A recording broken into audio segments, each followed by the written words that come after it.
So right now it's 3:59 a.m. and someone said that these are sad nigger hours where you wake up from your sleep and start reflecting on your life and everything that is not going right.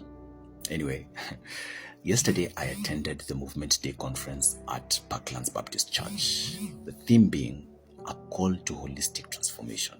One church, one city, one mission. And we were told many things, but I'd like to zero in on two questions that were asked. One thing that I could change about my city, and one gift, resource, or expertise that I bring to the table. Now, with the understanding that fruit flows from the seed, we can confidently say that identity is inherited, then discovered, and character is built, then revealed under pressure. And therefore, corruption, addiction, and everything else we see as pain points in this city flow from an identity inherited from this world. Now, in a world where sermons in church are crafted to retain the congregation, sermons that revolve around you are a kingdom financier, you are a conqueror, sermons that basically soothe the itch in the congregation's ears rather than help them understand their true identity, end up communicating that doing precedes being. That is the message that is being sent across, that doing precedes being. You need to do in order to become. Does it make sense? Which is a wrong message. So a thief will automatically steal because that is what they do and it flows from who they are. The experiences that they went through informed the identity that they inherited and the character that was revealed when pressure came knocking. A fish will not climb a tree, and likewise, grapes are not gathered from thorn bushes. We have been plucking the fruits of wrong identities for far too long, only for them to grow back again. We complain about and condemn different pain points that affect us: corruption, addiction, goonism, etc.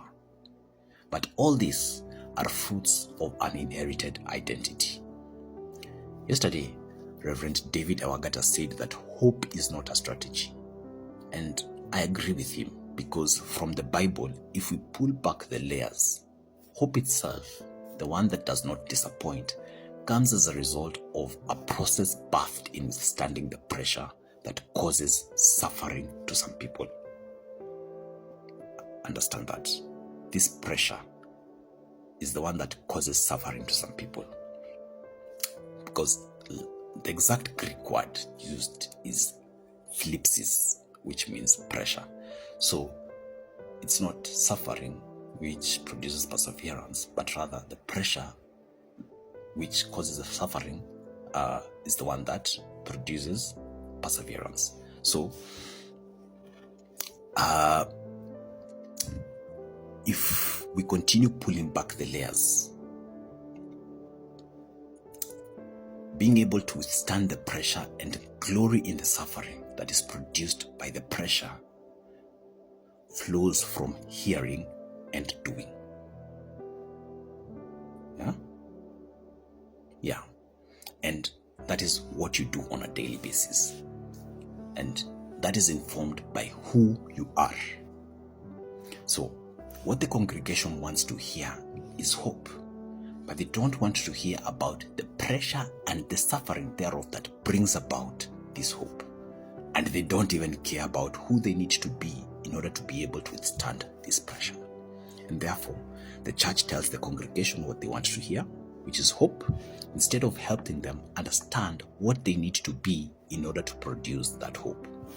So, that holistic transformation that we want starts with you and me as the congregation living out our true identity, and the church moving from name it and claim it sermons that shun suffering, to sermons that help people understand who they are.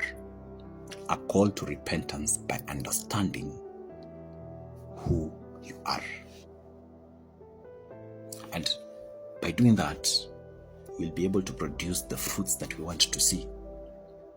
So, what is one thing that I would personally change in this city? the wrong inherited identity. And a gift, resource, or expertise that I bring to the table is my inherited identity, which is love, and the truth of how I live out that love, which is Jesus Christ. See you on the next one.